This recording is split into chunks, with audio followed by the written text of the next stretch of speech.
This is the story of a harlot's progress, the first of William Hogarth's moral tales. It's a tragic story told in Hogarth's inimitable style. My name's Jane, and I'm an ESOL teacher. I've been teaching English to adults for many years. Discovering artworks and the stories behind them is a great way to learn new vocabulary. As usual, if you visit my website at the end, you'll find the text of the story and vocabulary exercises to download. I hope you enjoy the story. It's not a pretty one.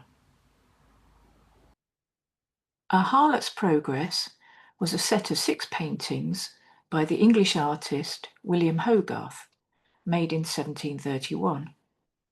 These were very popular with the visitors to his studio, but it was a series of 6 prints published in 1732 which were widely bought and captured people's imagination.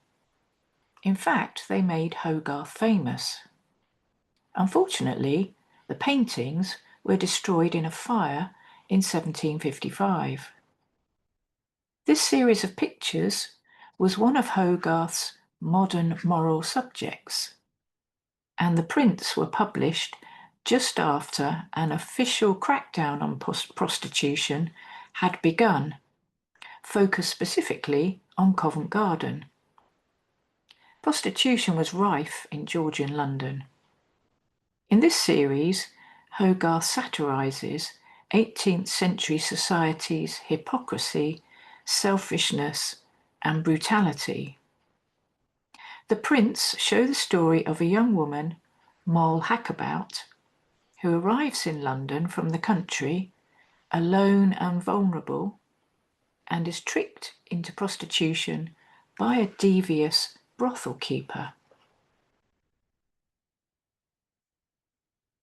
The first plate shows Moll arriving on a stagecoach from York outside the Bell Inn in London's Cheapside.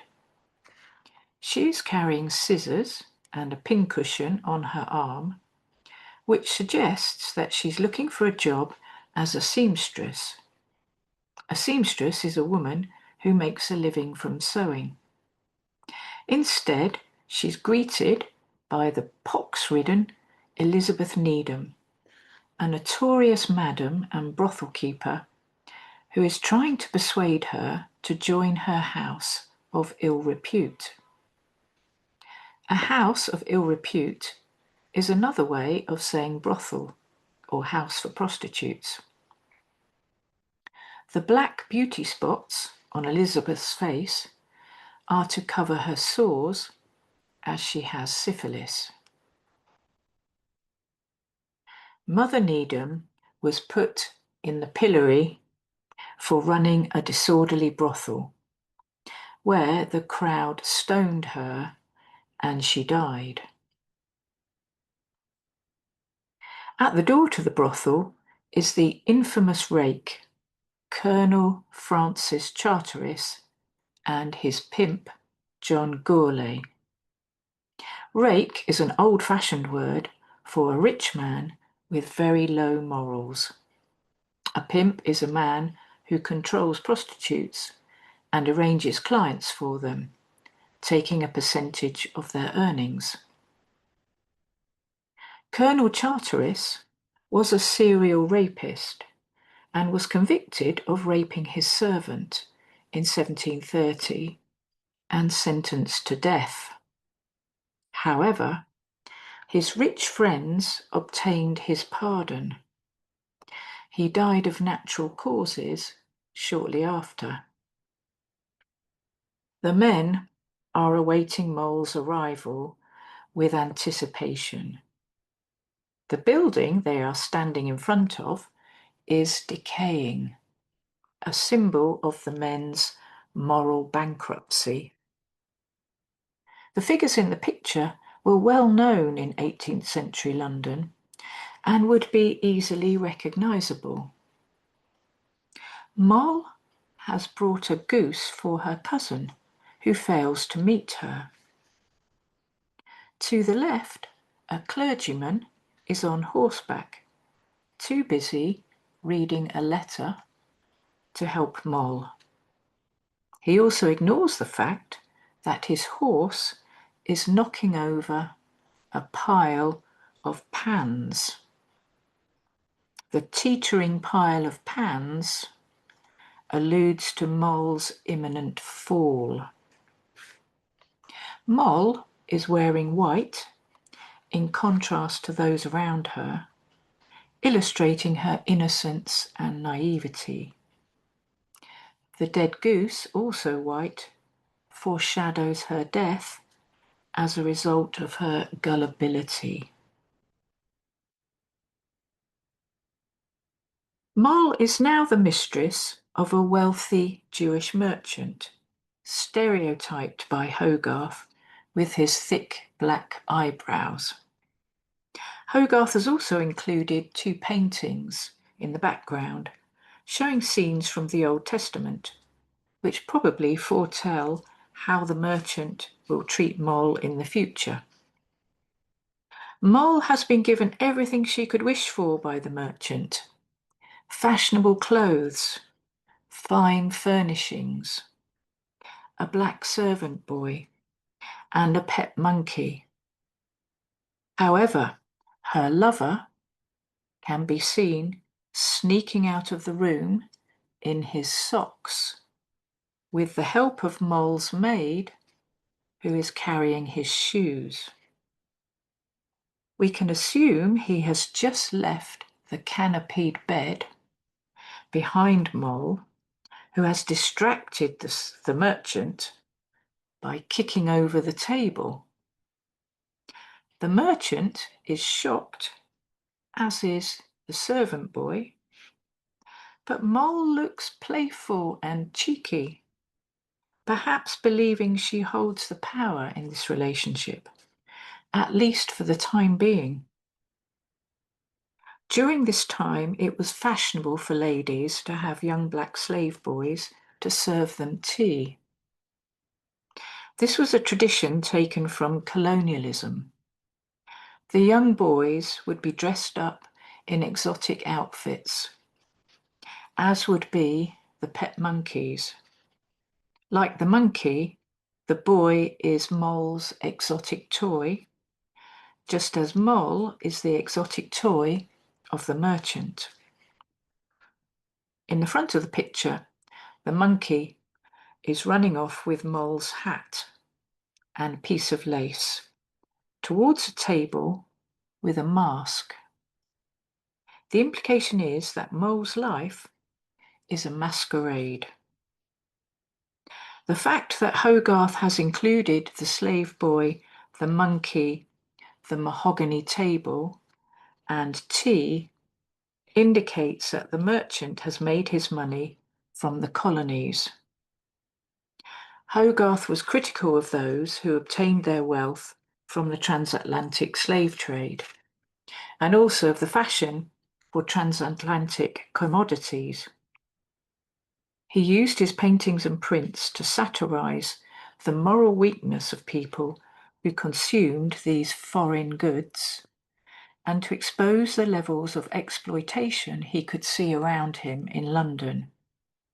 He despised the hypocrisy of the colonizers, who claimed to spread civilization around the world, but failed to practice it at home. The overall theme of Plate 2 is exploitation. Moll has gone from kept woman to common prostitute. She has been discarded by the merchant and now lives in a shabby room in Drury Lane, Covent Garden. Her maid has syphilis, and the cat poses to suggest Moll's new posture. On the wall is a witch's hat and broom. Her heroes are depicted in 2 paintings on the wall: Macheath from The Beggar's Opera and Henry Sacheverell, and 2 cures for syphilis are above them.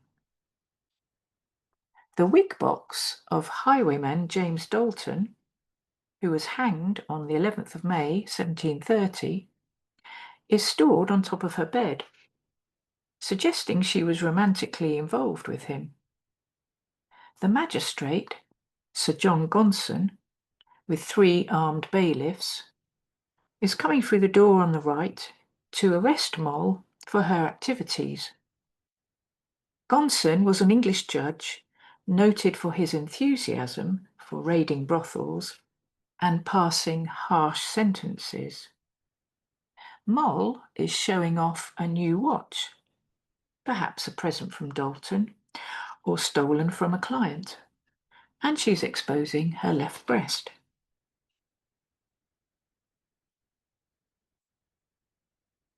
Moll is now in Bridewell Prison. She is beating hemp to make rope. She's wearing much finer clothes than the other prisoners. The jailer is on the left, threatening her with a stick and pointing to the work she must do. The jailer's wife, standing next to him, is stealing Moll's clothes and winking at us. The man behind the jailer's wife has his hands in the stocks. The message above reads, "Better to work than stand thus." Presumably, he has refused to work. The well-dressed man, standing to the right of Moll, has dropped a playing card on the floor, which suggests he could be a card sharp, someone who uses skill or deception to win at card games, or maybe he has lost his money through gambling. He has brought his dog with him. On the right, Moll's former maid, who is probably wearing Moll's fancy slippers, is pulling up her stocking and laughing at Moll. The woman next to her is picking lice out of her clothing.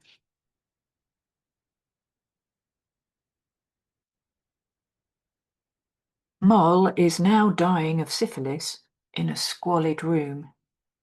She is wrapped in a sheet by the fire to make her sweat, while 2 well-known doctors, identifiable as Richard Rock and Jean Missaubin, are arguing about the best treatment. One seems to prefer bleeding, while the other is suggesting cupping.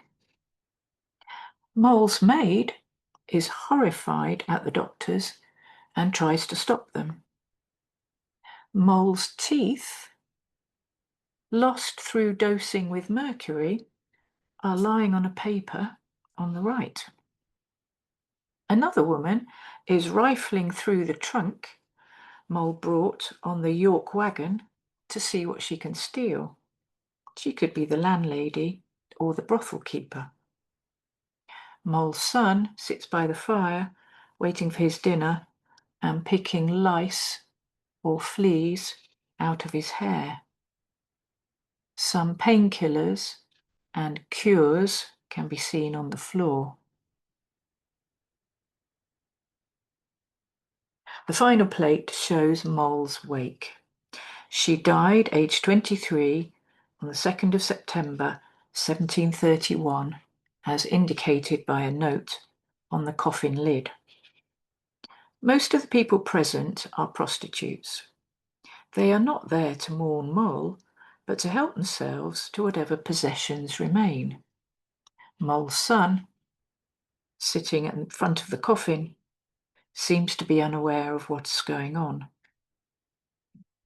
A woman is placing her drink on the coffin, and the parson, a religious man, is spilling his drink without realizing it. He's more occupied in putting his hand up the skirt of the woman sitting next to him. She doesn't seem to mind, and in fact appears to be hiding this activity with her hat. The woman to the right of the parson looks disapprovingly at what is happening. Moll's maid, in front of the window on the right, appears to be rather drunk, but is trying to stop the disrespect being shown towards Moll's dead body. She's being molested by the undertaker, but is stealing his handkerchief at the same time. On the far right, Moll's madam, or brothel keeper, mourns her drunkenly. She has a grinning jug of Nance, or brandy, next to her. In the middle, one prostitute is showing her injured finger to another, and a woman behind them is looking at herself in the mirror. The house holding the coffin has an ironic coat of arms on the wall.